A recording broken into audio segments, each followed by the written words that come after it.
All right, so Dr. Paul, take it away.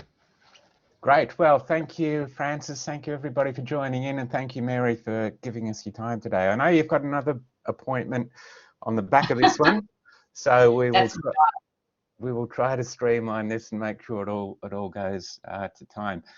So, look, I just want to invite you, Mary, to tell us a bit about your entrepreneurial journey, in case people didn't read about it already. But if we go back to when you were 27, and yeah, tell us. Long time ago. 5 minutes. Okay, good afternoon. Oh no, it's good morning. Good morning, everyone. Nice to be here to share my small business story to inspire all of you small business owners. So my story first began at 27. I am 65, so it's a long time ago. 27, where I was invited to be a part owner of a business called Gunnett Sweats, and what we did, we manufactured and designed tracksuits. So the product was almost like a Benetton country road type of look. It was all colour and very classical. So I was invited to join the business as a partner and grow the business basically. So I joined it in at $20,000 turnover, small business operating in Abbotsford, Melbourne, and we had people sewing the product, and my job was to take it and get the product out there. So like anyone in business, when we first start, we've got to start with little steps. So as it was tracksuits, I targeted gym goers. So I targeted all the gyms, and we got the brand out there. So once you build the brand, then, obviously the dream was to get into retail. So a couple of years went by, we were building up gyms around Melbourne, and people were buying them from, the gym owners were buying them from us, and then they were selling it to their members. So in year 3, 4 of the business, we had a call from David Jones and the men's department, and David Jones wanted our product. Oh, we're so excited.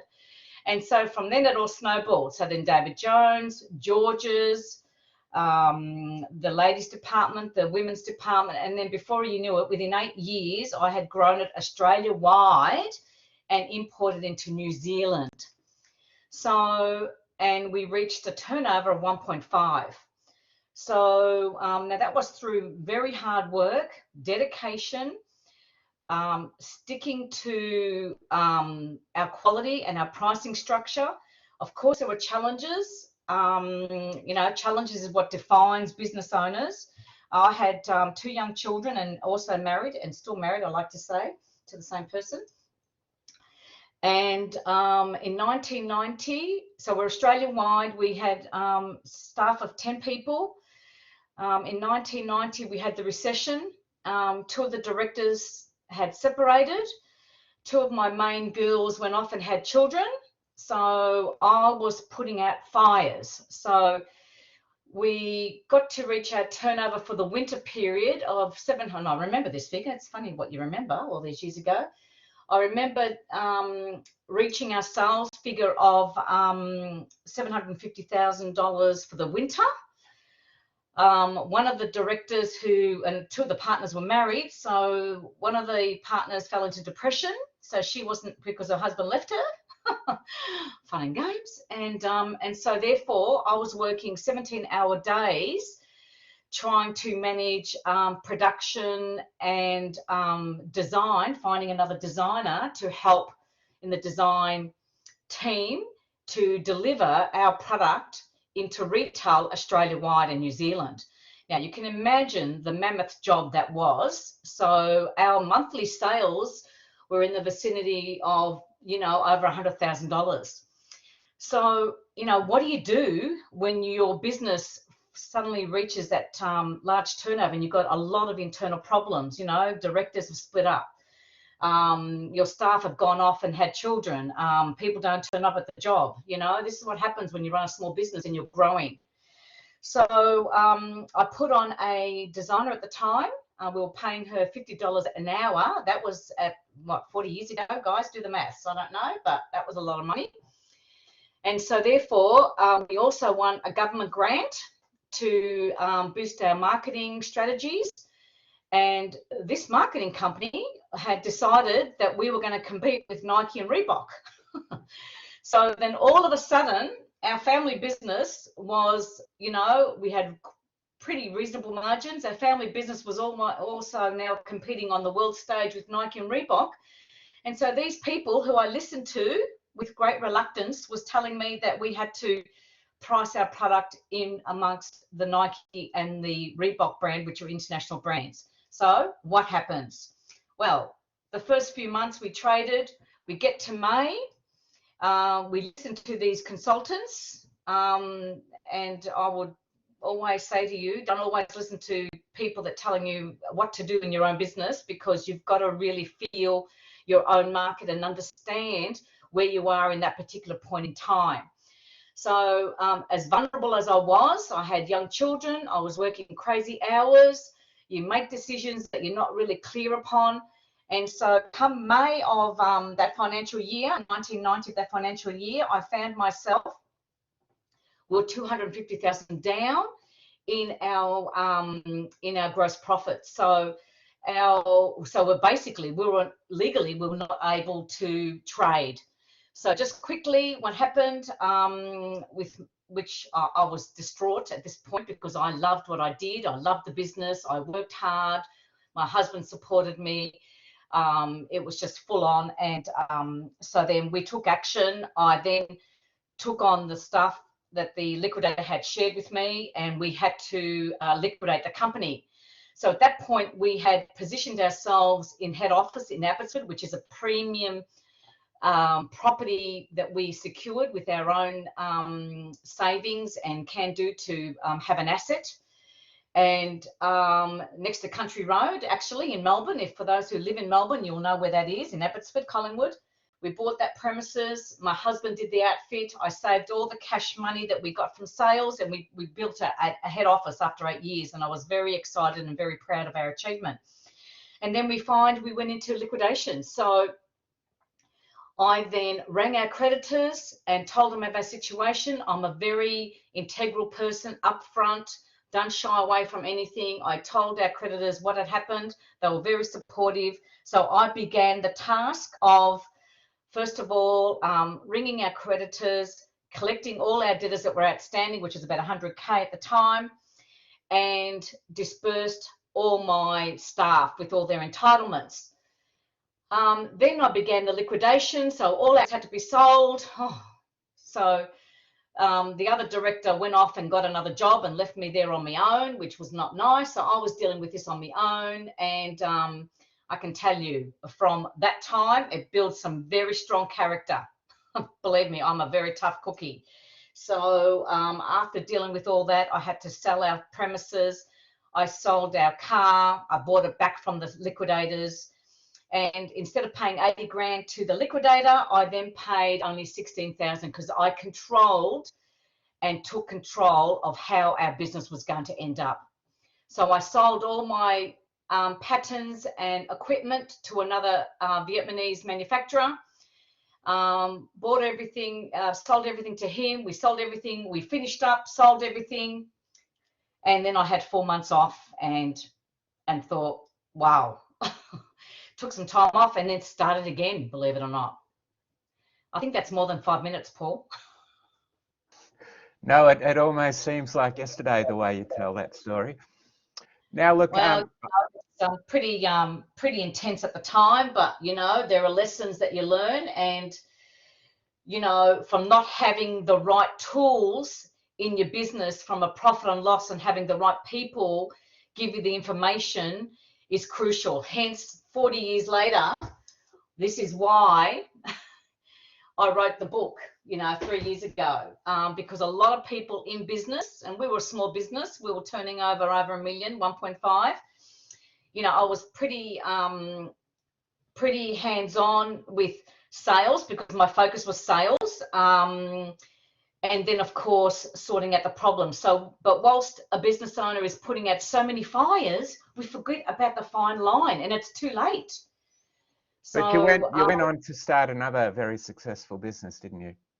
I did, through the determination of making it happen and making it work. And that was very successful. I did that for 25 years. And that was about 1.5 million turnover a year, was it? That was about $1 million on my own without employing any staff. So Wow. I made that on my own. And the only person I employed was a bookkeeper 3 days a week who controlled all my figures, did all my templates, was IT, and employed my husband when I doubled my turnover, because we weren't about to lose any more money or any more assets.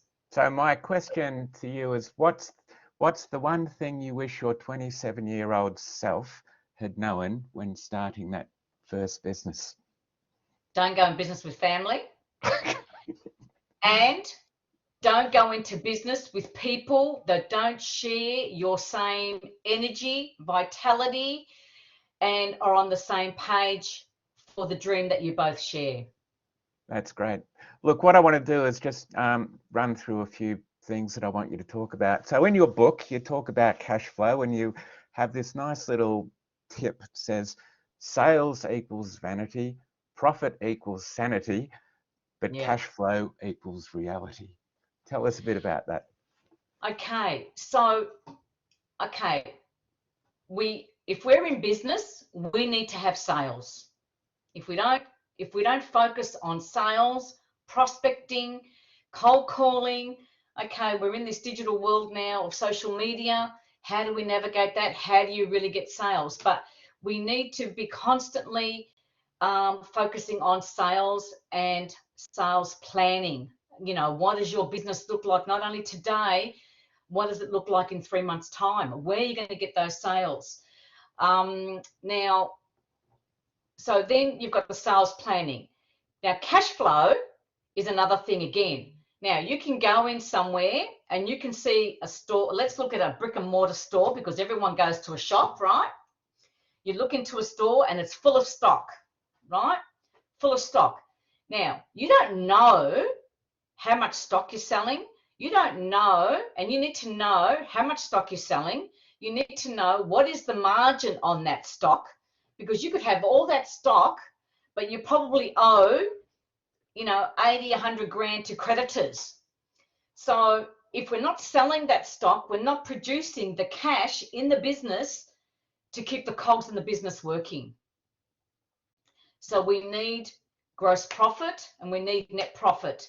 And the net profit, now the gross profit is a combination of all your costs and expenses, whether it's cost of goods, which is if you have product, or just expenses if you're a service industry. You need to have profit. So if you're selling a product that costs you say $10, that you buy at $10, what are you selling it for? Do you include all those costs in there? Now, don't forget, freight is a killer. Nowadays we're doing online and freight is extra. Have you built in that freight component? Are you incurring that freight component? Remember, a freight cost is incurred in the business, and if we don't watch that, that can really be exorbitant expense to the business owner. Look, now, we might move on to the next question, because I think you've made a good point there. Because this is a really important one that you make. All business owners should be paying themselves a fair and reasonable wage. Okay, well, this is a bugbear of mine. Bugbear. Now, I'll share with you quickly. I finished up my business.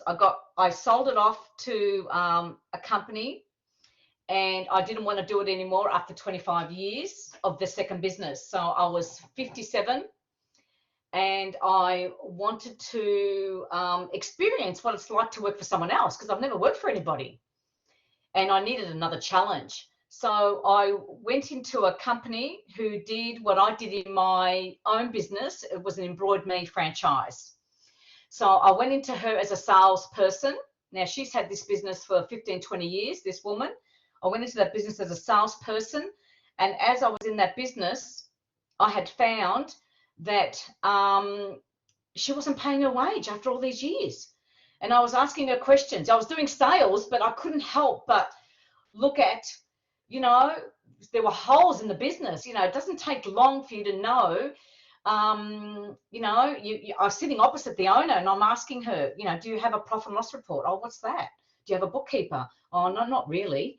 You know, and I started, you know, and I could see that she wasn't going very well. So I sort of offered my services as part of my sales role to help her, because I felt genuinely, you know, this woman worked really hard and I just couldn't help but offer my services to share my knowledge to help her. So we quickly, through her, okay for me to help her, of course. Why wouldn't you take anyone's help for free, you know? So I quickly got a bookkeeper for her and we printed off a profit and loss, and I could see that she was paying all these exorbitant costs to other coaches that she wasn't engaged with. She wasn't paying herself an income. You know, she was paying herself her rent, or she was paying herself her housing expenses, but she wasn't paying her wage. And she says, oh, no, I don't need to pay myself. I'll just pay everybody else. I says, no, you need to pay yourself an income. Whether it's $500, you've got to pay yourself an income.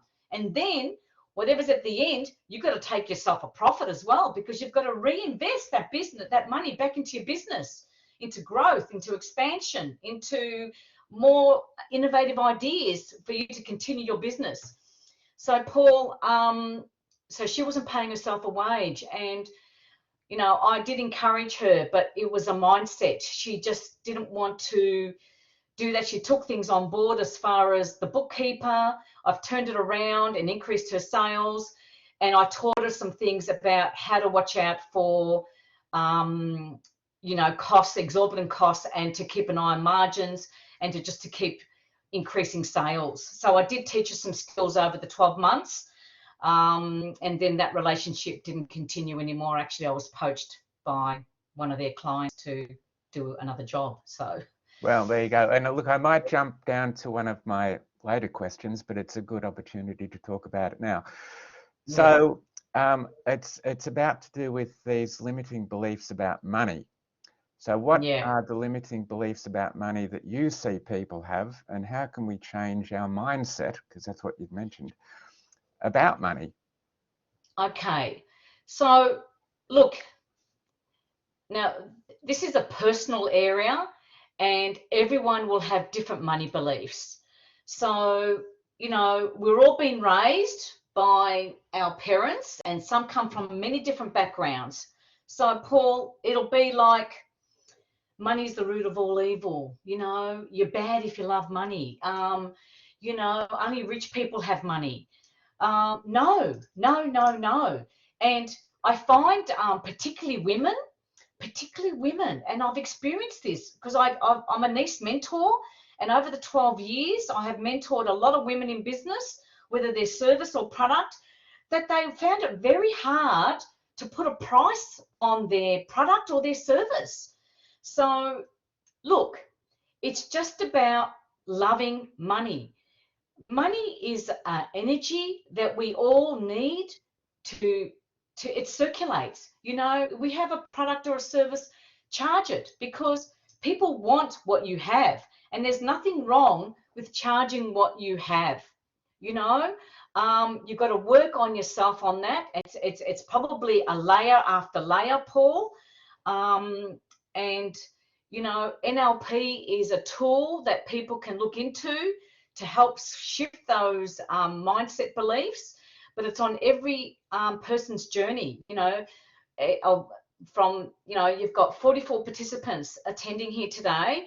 One person is going to differ from the other.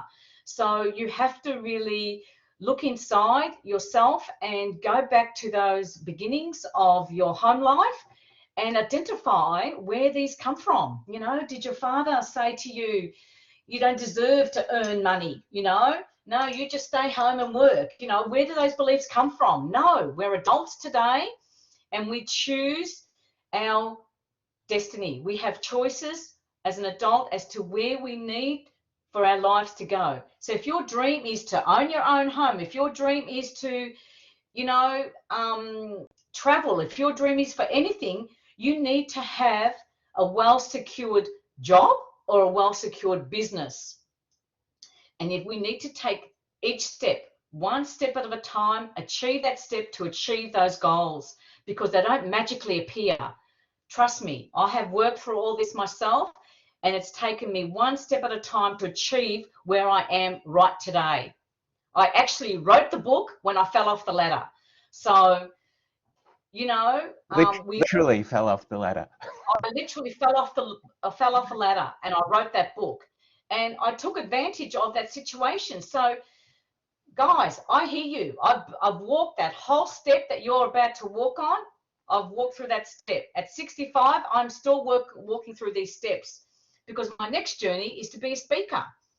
You know, so this is my third and final journey now to take me into old age, that I want to share and inspire you as business owners to be courageous and to take those challenges on if you have a big picture for your life. And that's all it takes, is little steps, and support yourselves with people that believe in you and what you want to do. Well, look, another thing you mentioned in your book is this book, which you can win a copy of today. So stay tuned.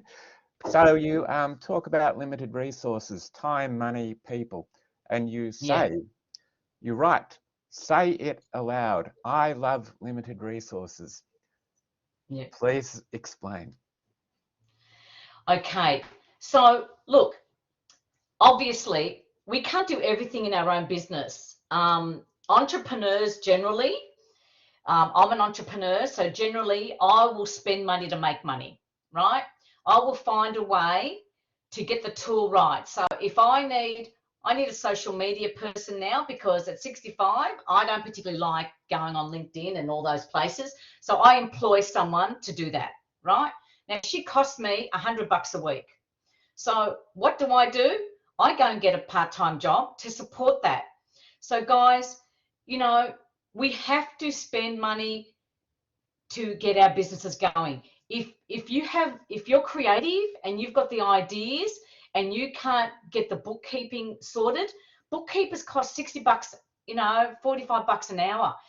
Find other people as contractors to help you where you need to be. You don't have to spend a lot of money nor a lot of time. Just produce the tools that give you an oversight of your business.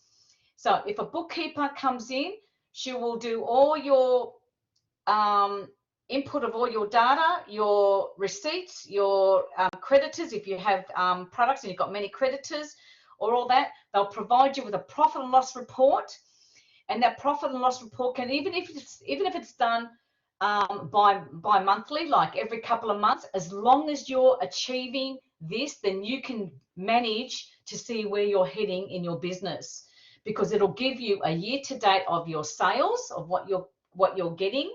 It'll list down all your costs, and it'll show you the gross profit on the bottom. So get her to indicate what the bookkeepers can show the gross profit. They can put that into the system, and they can show you that your gross profit, if it's sitting between 35 and 40, you're good. If it's sitting on 10 and 12, you're not good. Right? So you're not making money. You need more sales, or you need to increase the margin of the product or the service so you can keep growing. So very important. But whatever you need in your business, don't do it all on your own. Reach out, and there are people out there that can do those tasks, and you just have to get 3 quotes and make sure they tick your value area. Like, you know, make sure they follow through on the task, make sure that they're professional in their field. Don't go with any cowboys. Don't go. There's plenty of people out there that say what they do, but you need to research. And nowadays it's about review, but research. And what I used to do is, you know, like the old days, is talk within my network, you know, speak to my suppliers, you know, who do you recommend for this? Who do you recommend for that? So depending where you're established in your business, you're probably all startups. But these are tools that you can work through as you grow. But it's very important to have these foundations now and not wait until you're year 5 or year 7 and then all of a sudden you've wasted all those 7 years and you haven't got those right tools in place, because these are business foundations, and that's what I'm passionate about, is laying those foundations to help you start on your journey to be successful. Great, thanks, Mary. Now, the next thing I want to talk about is sort of 3 things. Confidence. You're a very confident person, but there must have been moments of self-doubt. So if we can talk about confidence and self-doubt, talk about getting clients, and talk about networking. Okay.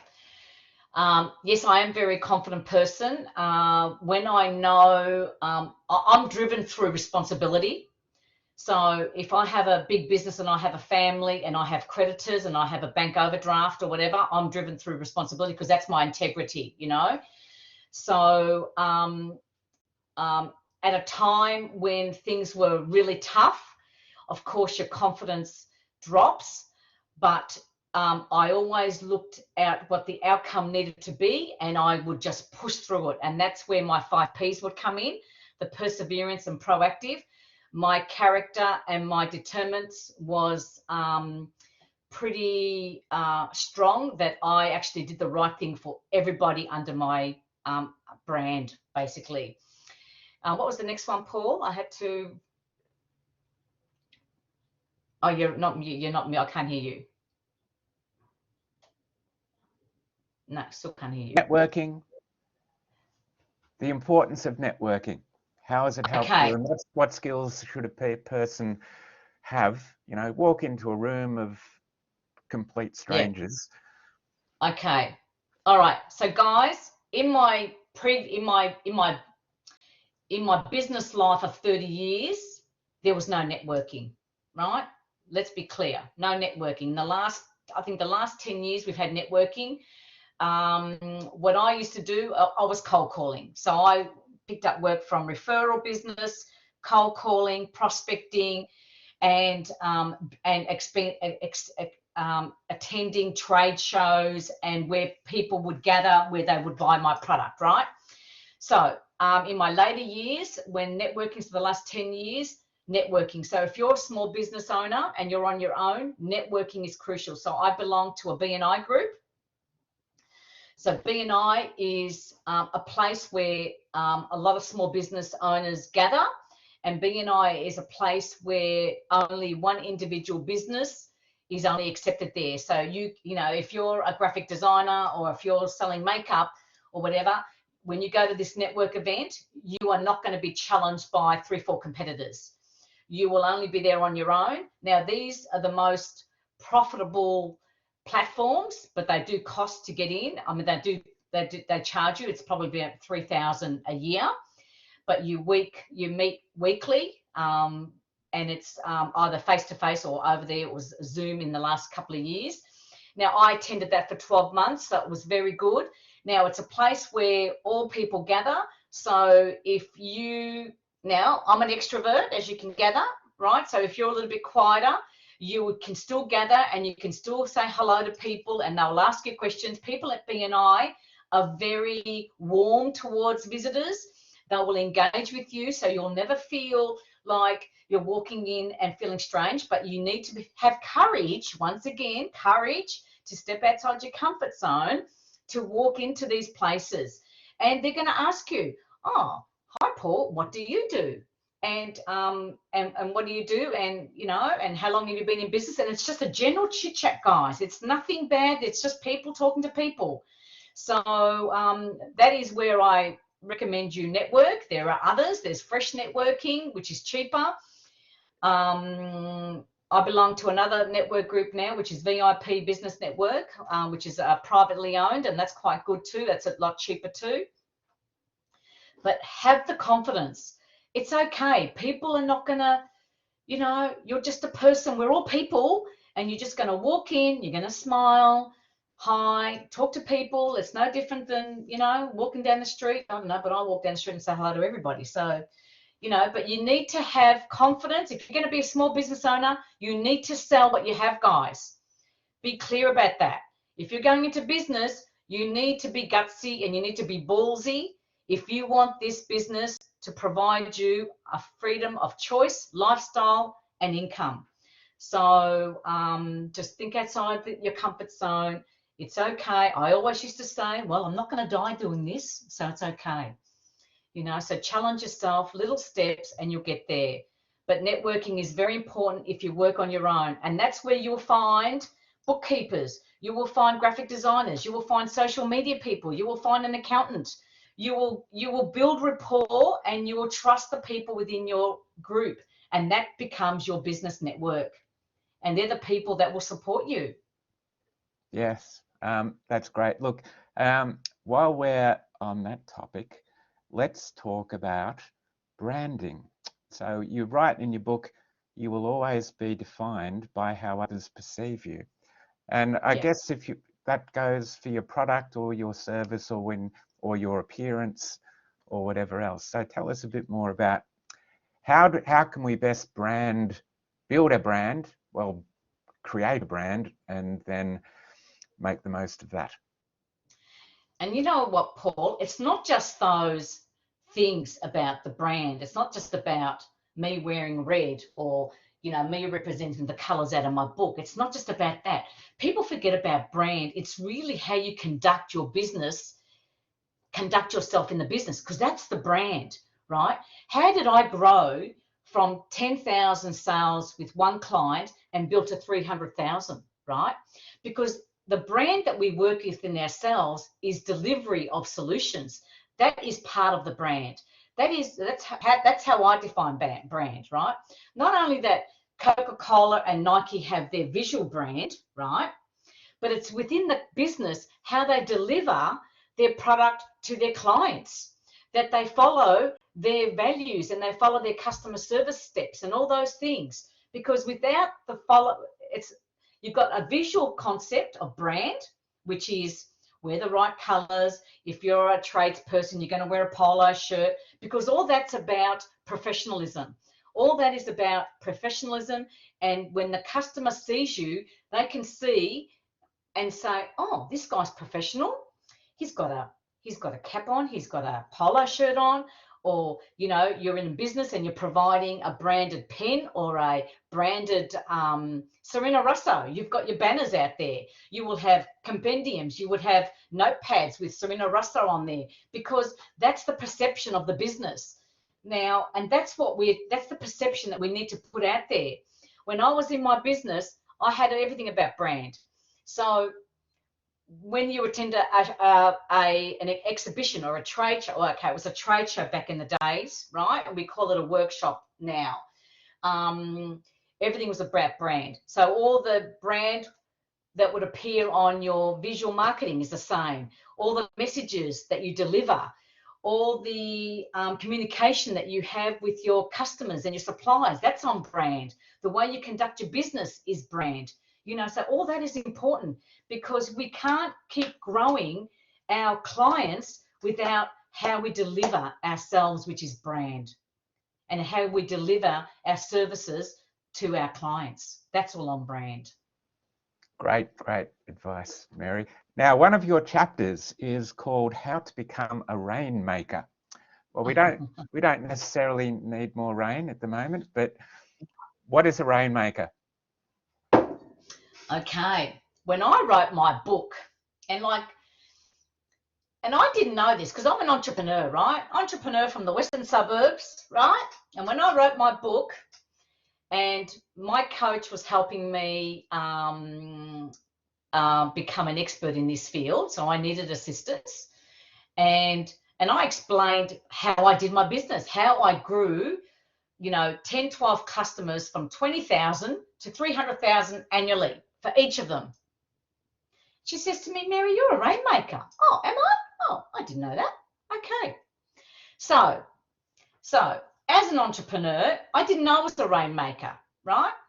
But she explained to me I'm a rainmaker because I have the ability to walk up to people, knock on their door, introduce myself, give them a card or a catalogue or whatever I had to sell, or a product or a service, and say, this is what I can do. And I would go across to one business to another. And then finally, I would land a client. And then I would do their job. And then I would follow through. It's a small job. I would follow through and follow through. And I would give advice, and I'd give advice because people would ring me from my previous life, because it's the second business, Paul, right? People would ring me and would want because I was integral and I had a very good quality, other customers who moved on would come back to me and say, Mary, you know, particularly as Rock Resort, they would say to me, Mary, I've got a t-shirt that I'm buying from someone else and I'm paying this price. Can you tell me if I'm paying too much? So because of my honesty and integrity and the ability to be open about a conversation, I would say to her, you know, you're paying too much. It's not what they say it is because it's not the right quality. You're getting ripped off. And so months later, I would get that job and it'll be starting off small. And before you know it, I'm running, you know, merchandise for Ayers Rock Resort through all their retail outlets, turning over $300,000 every couple of years. And I had that ability to be honest and give the person the right product. You know, so a rainmaker is the ability to sell anything to anybody and pull through. Yep, great. And now, hang on, Paul. Yep. Now, a lot of business owners might not have that strength. I was lucky enough because I had the ability to sell and I had the ability to run a business. Not all business owners have the sales strength. So be very careful how you conduct this because you can't employ people in sales, you know. So as a small business owner, you need to really find the courage to find the way how you're going to reach out to these customers and get sales. so I guess it comes back to taking a risk. Yes, everything in business, everything we do is, if we want to change our lives, if we want to step from earning $500 a week to $2,000 a week, or if we want to grow from, you know, 10,000 turnover to 100,000 turnover, or 100,000 turnover to 250,000 turnover, everything in business is a risk, Paul. But if you don't know, you're never going to try it. So it's best to try it and have the knowledge and the know-how to learn and to take those steps and learn as you go. You'll fall over, but you can get guidance too. Now, another important part of your book is the that decision-making, quadrant 1, quadrant 2, important, not important, urgent, not urgent. Yeah. What I might do, just can you talk about that? I'm going to put it up on the screen for a moment, but you just talk about it. Okay, so when we're in business, time management is really crucial. So don't sweat on the small stuff, you know. How can I say it now? Because, you know, work out what's important in your business. So when I was in my business, the most important thing for me was always sales. So if I had a client, or if I had to deliver a product, that was the most important thing.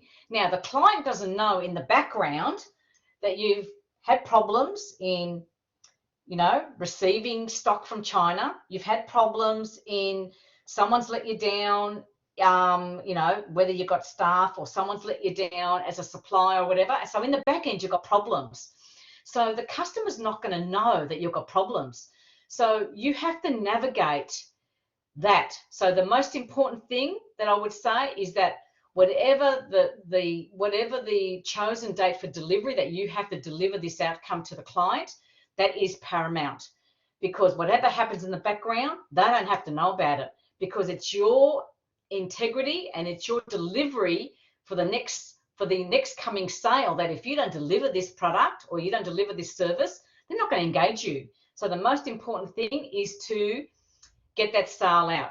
If you can't afford to cook that night or whatever, Uber Eats. Don't sweat on the small stuff.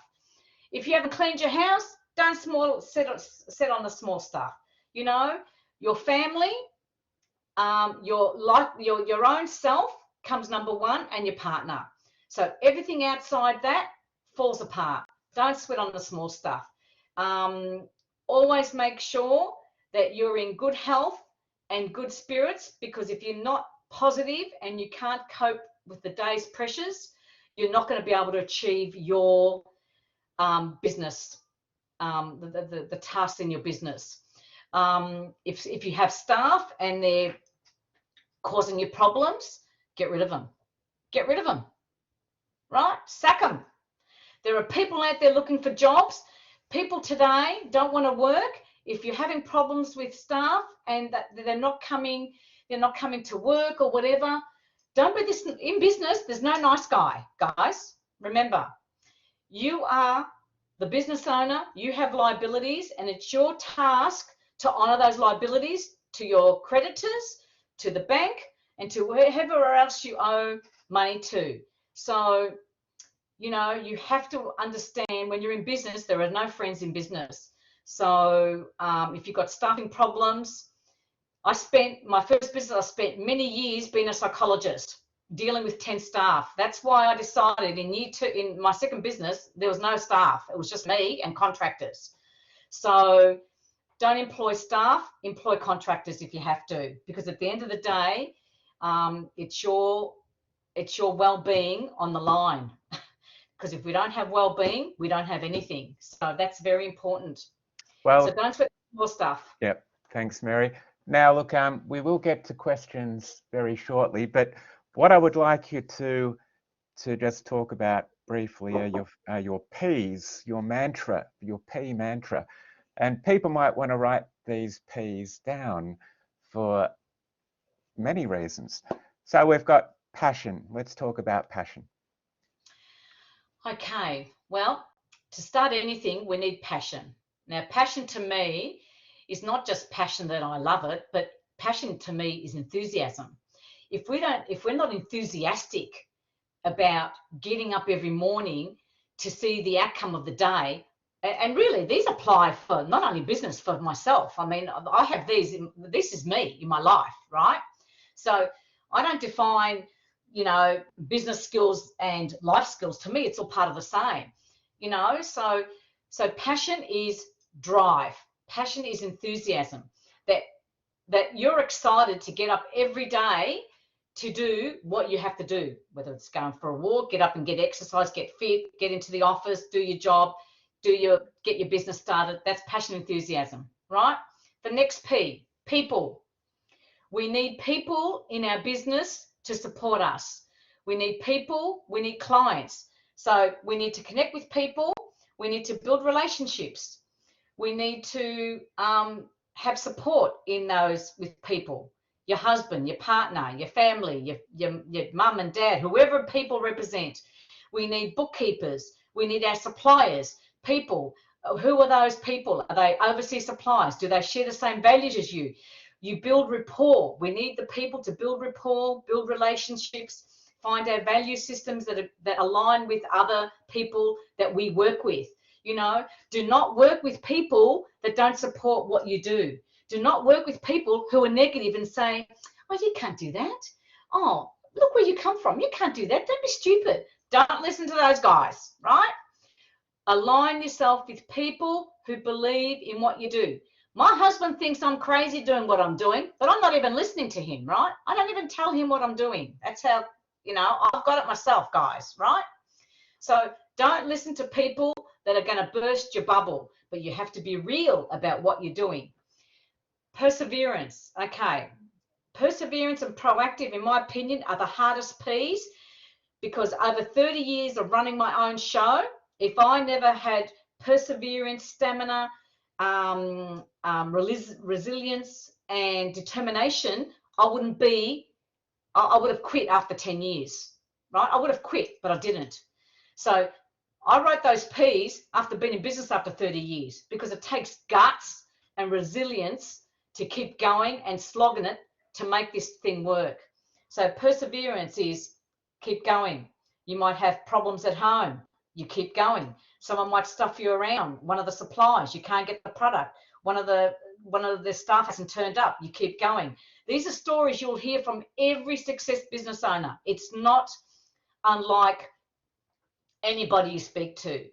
You just got to keep going. I remember I had young babies, and I had to fix a problem. I was up to midnight, 1 o'clock in the morning, get up the next day, breastfeed, and do whatever I had to do to get back to the office. You know, I mean, these are all challenges, guys, and you need to really have a thick skin if you want this to work. Now, proactive is another important tool. Proactive to me is about spend money to win. You know, we're in business, it's changing all the time. You've got to spend money to win. You've got to innovate to stay relevant. You've got to spend money. You've got to be innovative. You've got to show your customer that you are relevant and you are there. And that's part of building the brand and perception, right? So that's all part of that. So spend money to win. You've got problems, you can't handle the books, get a bookkeeper. You've got problems with social media, employ a couple of days a week, or once a week, employ social media. You need to be proactive. Now, some of you don't have money. I get it, right? I didn't have money.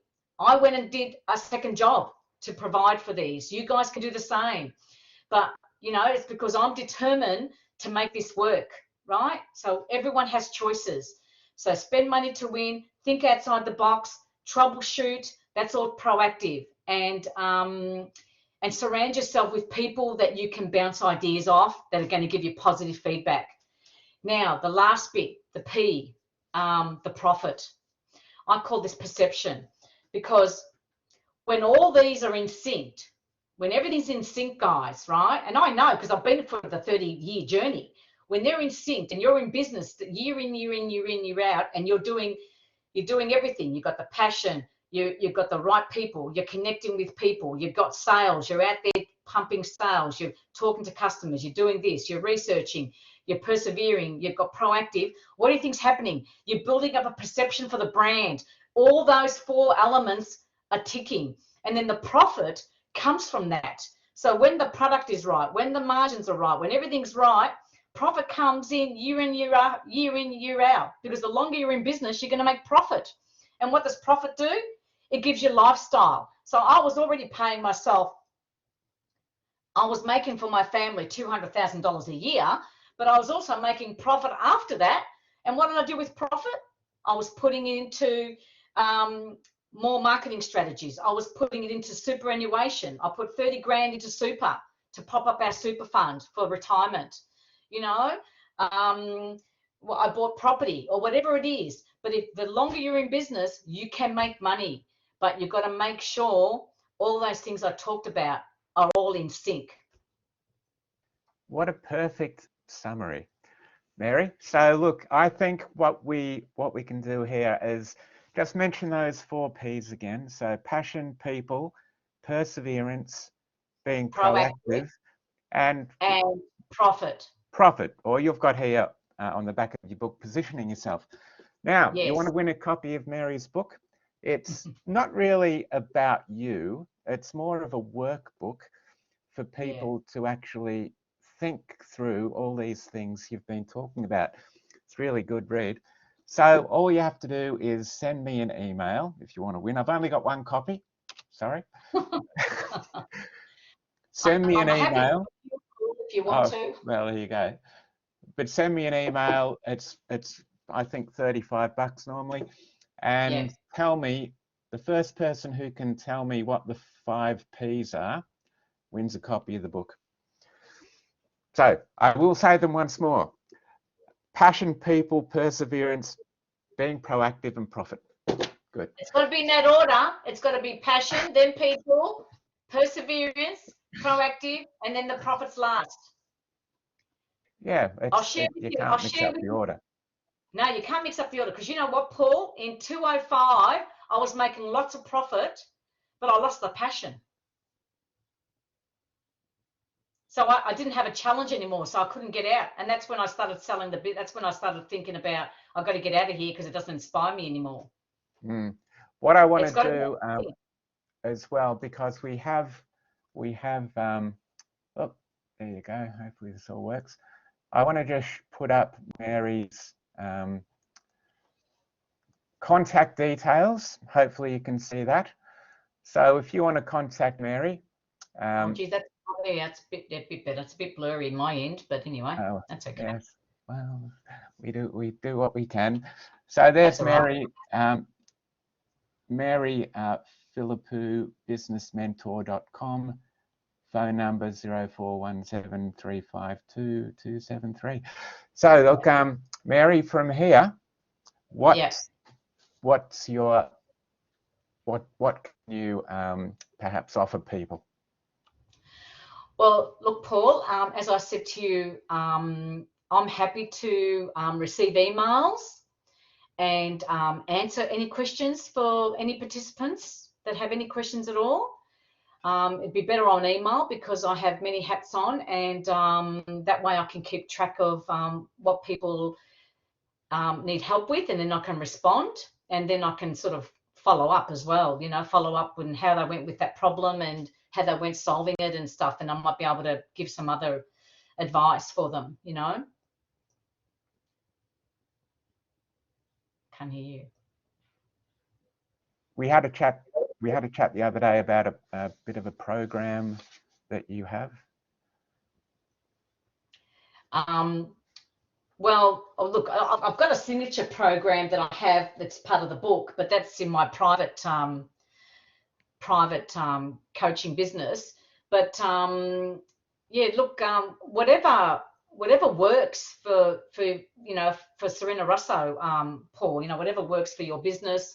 Like I said, I'm happy to receive emails, and I can then speak to participants, whatever works with your organisation that is quite above board that we don't, Yep. Well, everything's changing as of the 1st of July, so watch this space. Now, can I hand back to maybe Francis, and Francis, if you want to moderate any questions, I'll hand it back to you. Thanks, Paul. No worries at all, Paul. Yeah, and then thank you so much for that, Mary. What we are going to do is turn off the video recording now so that we can protect the privacy of those asking the questions. So thank you so much once again for allowing us to record this.